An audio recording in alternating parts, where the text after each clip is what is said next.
Hey law seekers, glad to have you back on the channel.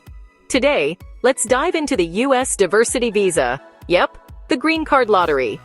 So what if you don't have a high school diploma or the equivalent?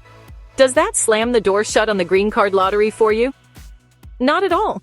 Here's one of the biggest secrets about DV eligibility that most people miss. For a lot of folks, this is a total game changer. There's actually another way in. A second chance, if you've got the right kind of work experience. But here's where a lot of people trip up. It's not just any job history that counts.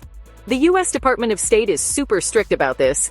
To qualify through work experience, you need 2 years of it within the last 5 years. And here's the kicker. Your job has to be one that takes at least 2 years of training or hands-on experience to do well. So, how do you know if your job qualifies? Don't just guess. Your eligibility depends on a specific database run by the US Department of Labor. It's called O-Net Online. That's the official list, and learning how to use it is your ticket to this alternative path. Here's the inside scoop. O-Net sorts jobs into job zones, based on how much prep they take. For the diversity visa, your job needs to be in Zone 4 or 5. These zones have something called an SVP rating, specific vocational preparation, of 7.0 or higher. Think of the SVP as a score for how tough or skilled a job is. If it's 7.0 or above, you're looking at a skilled profession. Jobs like web developer, electrician, or aircraft mechanic usually fit the bill. Want to check for yourself? Here's how. Head to the O-Net online website and type your job title in the search bar. Let's say you look up graphic designer. On the summary page, scroll to the Job Zone section. You'll see something like Job Zone 4, considerable preparation needed. Right below, you'll find the SVP range.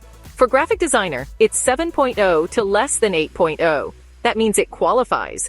On the flip side, jobs that don't need much training usually fall into lower job zones and won't make the cut. It's super important to check your occupation on the O-Net database before you apply. If you claim work experience for a job that doesn't qualify, you could get disqualified. And that's just heartbreaking. There's an official list, so double check before you hit submit. So, you want to enter the Green Card Lottery? First things first, were you born in an eligible country? Every year, the US government puts out a list of countries whose natives can apply. If your country sent a lot of immigrants to the US lately, it might not be on the list. So, have you checked the official list yet? Make sure you do before you get started. Here's something important. The application window for the Diversity Visa Lottery doesn't stay open for long. For DV 2027, you'll probably be able to apply in October, but the exact start date? The Department of State will announce it soon, so keep an eye out.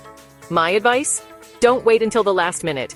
Go ahead and submit your entry as early as you can, so you don't run into any last-minute problems. And honestly, you don't need a lawyer to enter, unless you're worried about making a mistake or you're not sure if you qualify. Most people can handle it themselves. But if you get selected and you're ready for the next steps, that's when having an attorney can really help you out. Need some professional help? Just reach out at info@taylorwrightco.com or check out writelegalja.com. All right, let's go over some must-know facts before you jump into the Green Card Lottery.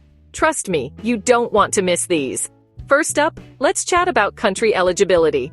Ever wondered if your country makes the cut? Not every country can join the Green Card Lottery, you know.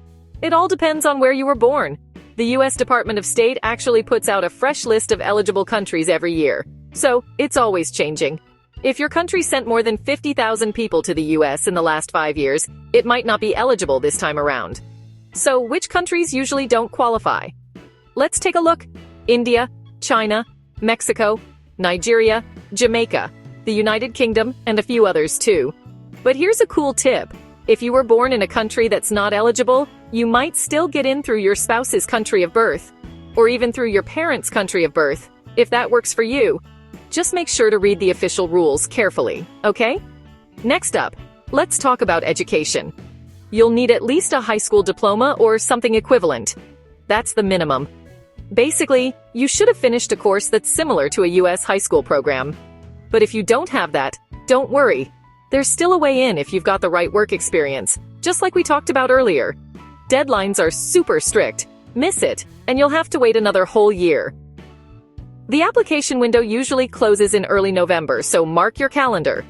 And remember, you have to submit your entry online, right on the official DV Lottery website. If you're late or your application isn't complete, it won't be accepted. No exceptions. Here's something new. The Green Card Lottery used to be free, but starting September 16, 2025, there's a non-refundable registration fee of just $1.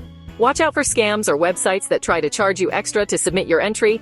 Only use the official U.S. Department of State website. Seriously, don't risk it. If you think you're eligible, don't wait around. Get your info and digital photos organized ahead of time. Double-check your occupation to make sure it qualifies. Take your time and prepare everything carefully. And don't forget to double-check all your details. As soon as the lottery opens, go ahead and submit your application. This could be your shot at starting a brand new chapter in the U.S. Good luck, I'm rooting for you. And hey, don't forget to like, share, and subscribe for more easy-to-understand legal tips.